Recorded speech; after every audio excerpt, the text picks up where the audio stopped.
il faut avoir un père. Avoir un père, ce n'est pas être de la même église que le père forcément. Non, vous n'avez pas besoin d'être dans l'église de quelqu'un pour être son père. Un père spirituel, tu lui fais remarquer cela, tu lui fais sentir cela. J'aime ta façon de prêcher, j'aime ce que tu as. Je crois en tes secrets. Je veux apprendre à tes pieds. Je veux évoluer. Je ne veux pas que tu me donnes du poisson, papa. Je veux que tu m'apprennes à pêcher pour être autonome.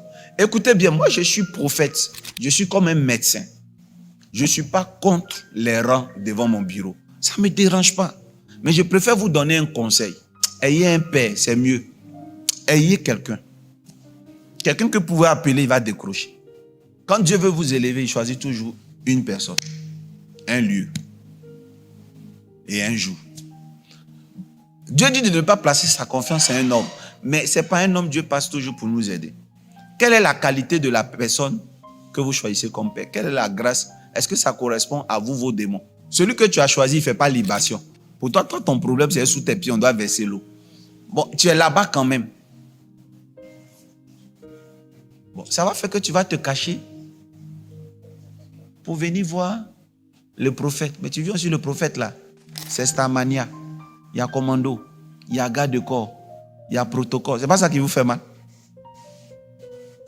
Donc, Dieu, donne-moi pour moi. Je n'ai pas dit qu'il faut que vous soyez forcément dans l'église de quelqu'un. Mais que Dieu vous connecte. C'est tout. La connexion.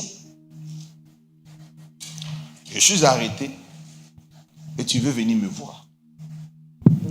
Un monsieur se lève et il te bat à la route. Bah.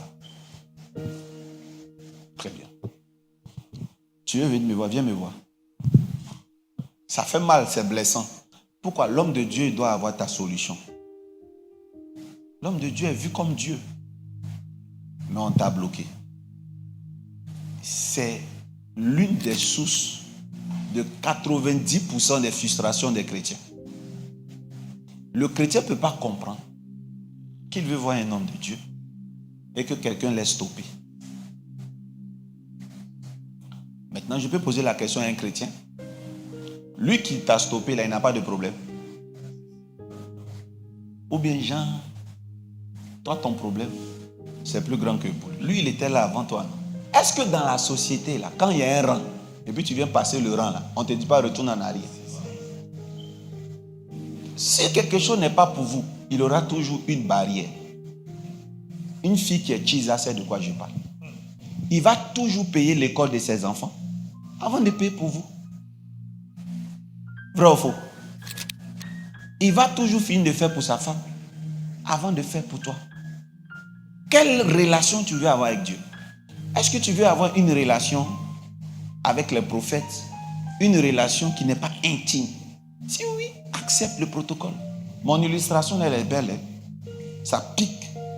Mais c'est vrai. Donc, la première fois que tu viens, accepte ça. Mais dès que tu réussis à passer la barrière, qu'est-ce que tu dois faire? Tu dois te connecter. Tu ne dois pas faire quoi? Tu ne dois pas rater l'occasion.